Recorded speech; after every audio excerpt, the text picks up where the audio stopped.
अहो मला अभिमान वाटतो.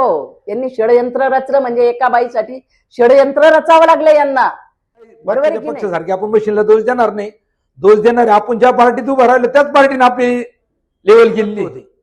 म्हणजे त्यांनी माझ्यासाठी कधी असे आले नाही का मी प्रचारात चाललो चला विजू भाऊ आम्ही तुमच्या बरोबर त्या एरियात येतो का माझं त्या एरियात वजन आहे असं कुणीच केलं नाही. करून वेळ येतेच म्हणा काय झाग त्यांच्यावर वेळ आल्यावर मी पण वेळ काढायला दाखवेल. सगळ्या गोष्टीत मी यशस्वी झालो. मला जो आतून माझा जो कार्यक्रम केला त्या गोष्टीत मला वाईट वाटलं. बरं तुम्ही वाद केला वादच झाले नव्हते. याचं फक्त निमताला कारण झालं एक एक खबरी कळायला विजू भाऊ तुमच्या बाबतीत आतून व्यवस्थित कार्यक्रम रचले गेलेला आहे म्हणे. मी एकदम गाफील राहिलो. आता नामदार साहेबांच्या पॅनल मध्ये म्हणल्यावर काय विचार करायचा म्हणलं आपल्याला कुठली अडचण येणार नाही. हे चुकीचं आहे. आता येईल त्यांच्यावर वेळ येईल त्यावेळेस मी दाखवून देईल ना.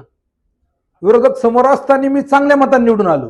विरोधक समोर असल्यामुळे काय होतं आपल्याला कळतं कोण विरोधक आहे कोण नाही. अतृप्त आत्मे असे काही आत्मे होते त्यांना विजू जगताप यावेळेस नगरपालिकेत पाठवायचं नव्हतं. राजकारणात मोठं केलेले मी त्यांचे उपकार कधी विसरू शकत. विषय घेतला राजकीय बाबतीत तर काय राजकीय बाबतीत तो आता काय बोलायचं त्या विषयावर.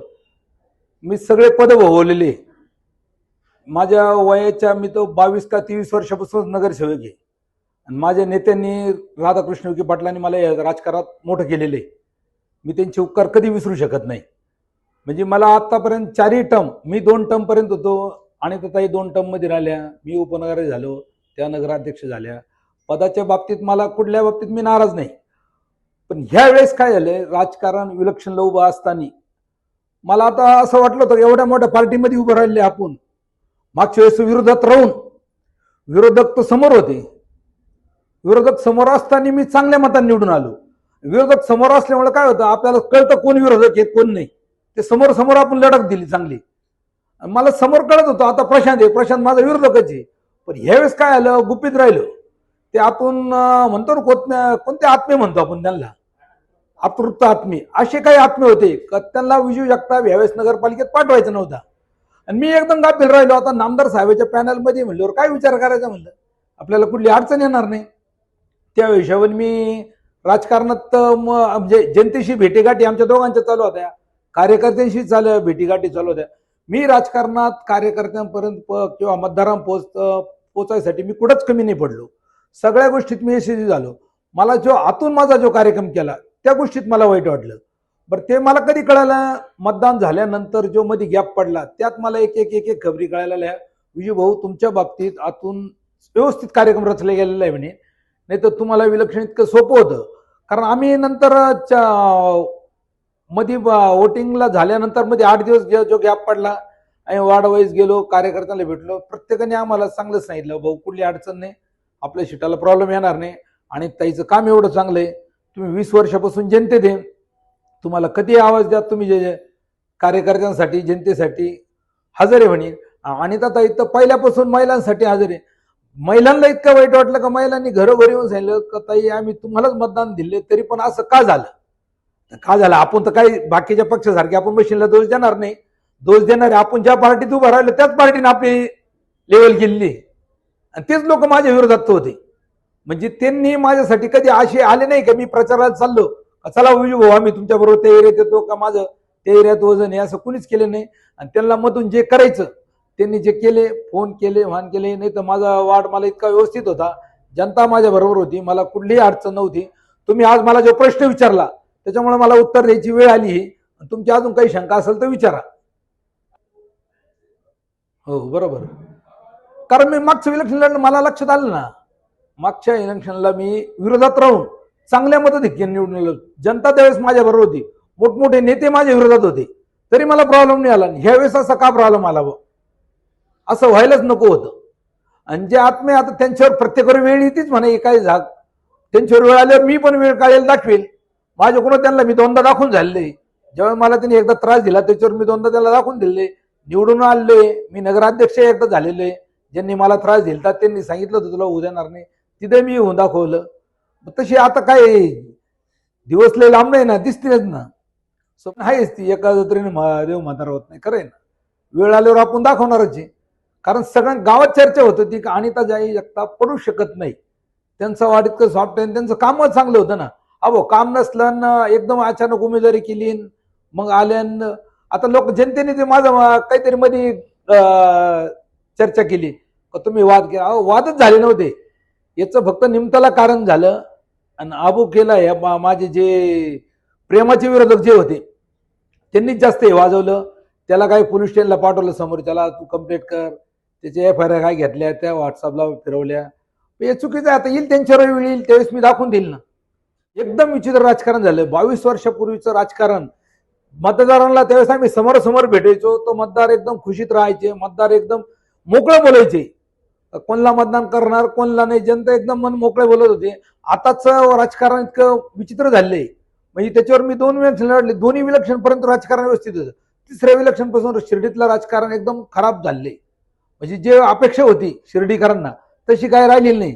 आणि आता जी शिर्डीकरांना जी अपेक्षा आहे जनतेकडून, आता मी नगरसेवकाला दोष देणार नाही, कारण नगरसेवक सगळे माझे जोडीदार आहे, माझे सहकारी मित्र आहे सगळे. त्यांना माझ्या शुभेच्छा राहील. त्यांनी चांगलं काम करावं, जनतेची जी अपेक्षा आहे ते त्यांनी पूर्ण करावं. आता माझे मित्रच नगराध्यक्ष झाले, त्यांना मी विनंती करेन आपल्या चॅनलच्या माध्यमातून, तुम्ही शिर्डीत जास्तीत जास्त लक्ष घालावा. जनतेची काय इच्छा आहे किंवा जनतेला आपण काय शब्द दिलेला आहे तो पुरावा करावा. आम्ही तुमच्या बरोबर, आम्ही दोघं नवरा बायको कधी तुमच्या बरोबर राहणार. आम्ही पराभव झालो म्हणून थांबणार अशी तिथली गोष्ट नाही. त्यांनी आवाज द्यावा जनतेसाठी, आम्ही कधी हजर आहे. व जनता असू किंवा वार्डातला विषय असू, वार्डात मी आज माझ्या वार्डातल्या मतदारांना आव्हान करील, तुमचे कोणते काम असू तर मी त्या कामाच्या बाबतीत कुठं कमी पडू देणार नाही. जे पहिलं करत होतो ते मी करेलच. मला बी 650 मतदार आज बी माझ्या बरोबर आहे. 650-700 लोकांनी मला मतदान केले. मी त्यांना असं हवेत सोडून चालणार नाही. त्यांच्यासाठी मी कधी बी हजर राहणार. उभा केलेला उमेदवार हे मी सांगतो, नेत्यांना बी सांगितलं तर माझ्या विरोधात उमेदवार उभा केले गेलेले आहे. कारण फॉर्म भरायच्या दिवशी मी तिथं होतो, तर डायरेक्ट 10-15-20 मिनिटं कमी असताना अचानक फॉर्म येऊ राहिला. फॉर्म मध्ये चुका इतक्या, तो घाई दुरुस्ती करून बी फॉर्म तिथं भरून घेतले गेलेला आहे. बाबाची इच्छा असेल, बाबांनी मला यावेळेस थांबवलं. मी दरवेळेस म्हणत आलेली आहे की माझ्या मिस्टरांनी जे काय, मी आज 4 भिंतींच्या आत होते, चूल आणि मूल, पण त्यांनी मला उमऱ्याच्या बाहेर जेव्हा पाऊल टाकायला लावलं, इतकी मोठी खंबीरपणे साथ दिली. आज मी बाबांच्या आशीर्वादाने, माझ्या मिस्टरांच्या सहकार्याने, त्यांच्या आशीर्वादाने, माझ्या घरच्यांच्या, माझ्या कुटुंबाच्या, माझ्या परिवाराच्या आशीर्वादाने खूप मोठे पद उपभोगले. बाबांचे ट्रस्टी झाले, नगराध्यक्ष झाले, नगरसेवक, सगळे पद उपभोगले. एका गोष्टीचं वाईट वाटतं, हे आज ज्या इलेक्शन झालं त्या इलेक्शनच्या बाबतीत मी तर माझं स्वतःचं वैयक्तिक मत असं आहे की मी उभी होते ना, विजयराव जगताप उभे नव्हते आणि ताई जगताप उभी होती. म्हणजे एका लेडीजला पाडण्यासाठी असे प्रयत्न करावे ही खूप खेदाची बाब आहे. म्हणजे एवढे मोठे तुम्ही नेते म्हणतात स्वतःला, त्यांनी पण पद उपभोगलेले, पण जी स्त्री गावासाठी चांगलं काम करत आहे आणि तिच्यासाठी तिला बाहेर मागे खेचायचं काम हे केलं, त्याच्यामुळे वाईट वाटतं. नाही तर दुसरं काही नाही. माझ्या माता भगिनींचं प्रेम, माझ्या बंधूंचं प्रेम कायम माझ्यावर आहे, त्यांचं ते मात्र शंका नाही. पण अजूनही मला त्यांना एक या निमित्ताने विनंती करू इच्छिते, कुठलीही स्त्री उभी असो तिला सपोर्ट मात्र करायला पाहिजे. आज म्हणजे भाऊ सांगायला जर वाईट एका गोष्टीचं वाटतं की ज्या वेळेस माझ्या समोर फॉर्म कोणीच भरत नव्हतं, मला बऱ्याच नेत्यांचे फोन आले, ताई तुमची बिनविरोध निवड होणार आहे, आजच तुमचं अभिनंदन. माझी जर बिनविरोध निवड होणार होती, माझ्या जर समोर एखादा कुणीही उभं राहायला तयार नव्हतं, मग आणि त्या ताई डायरेक्ट घरी का बसल्या. म्हणजे वाईट एका गोष्टीचं वाटतं की जी व्यक्ती काम करत होती, म्हणजे मी 5 वर्ष काम करत असताना कधीही घरी बसले नाही. मी माझं घर कुटुंब सांभाळून माझ्या जनतेची सेवा केली. अजूनही तुम्ही जर माझ्या माता भगिनींकडे गेल्या तर तुम्हाला नेहमीच सांगतील आणि ताईंनी, मी स्वतःच्या तोंडाने कौतुक करत नाही, पण मी काय काम केलं आणि काय नाही केलं. पण हे बघ, राजकारणाने हार जीत चालूच असते, पण ही माझी हार नाही. मी अजून म्हणते, मी आजच जिंकून आलेली आहे. हा, पण काहीतरी षडयंत्र रचायचं आणि मला अभिमान वाटतो, यांनी षडयंत्र रचलं म्हणजे एका बाईसाठी षडयंत्र रचावं लागलं यांना. बरोबर आहे की नाही. विचार करा ना, ज्या वेळेस मी मतदान मागायला जात होते त्यावेळेस माझ्या माता भगिनी बंधू म्हणत होते की ताई तुम्ही खूप छान काम करता, तुम्ही आमच्याकडे यायची गरज नाही, तुम्ही आजच निवडून आलात. हेच सहन झालं नाही.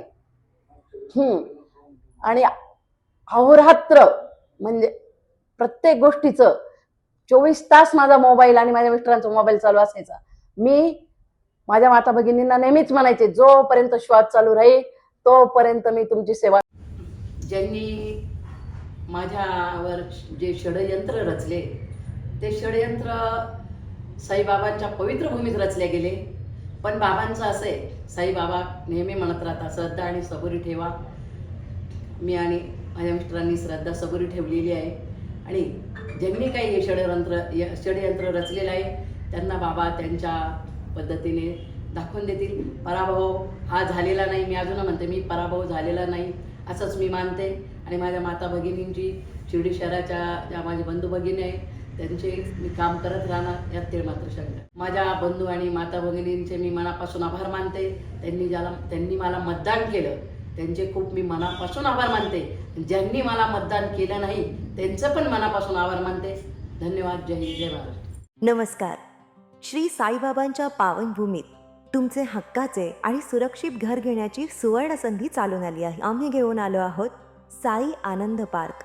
येथे आहे श्री साई कृपेचे आणि आनंदाची आत्मानुभूती. 5 एकरमध्ये 100% लीगल सर्व सोयींनी युक्त रहिवासी प्लॉट्स, रस्ते, स्ट्रीट लाईट्स, श्री महादेवाचं मंदिर, निसर्गरम्य हिरवाईनं नटलेला परिसर, सगळं काही तयार. अंतर्गत प्रशस्त रस्ते आणि प्रस्तावित 12 मीटर आणि 15 मीटर DP रोड लगत विकसित प्लॉट्स. आणि हो, आपले श्री साई मंदिर, शाळा, मार्केट सर्व काही फक्त 5 मिनिटांच्या अंतरावर. सुरक्षित गुंतवणूक, तज्ज्ञ वकिलांमार्फत खरेदी विक्री आणि वास्तुशास्त्रानुसार प्लॉट्स. सुरक्षित, शांत आणि सुसंस्कृत वातावरणात एअरपोर्ट रोड लगत शिर्डी हद्दीमध्ये श्री साईबाबा मंदिरापासून अगदी काही मिनिटांवर. साई आनंद पार्क म्हणजे आनंदाचं, विश्वासाचं आणि समाधानाचं ठिकाण. आजच बुकिंग करा. मर्यादित प्लॉट्स उपलब्ध. कारण साई आनंद पार्क म्हणजे साई आनंदाची अनुभूती.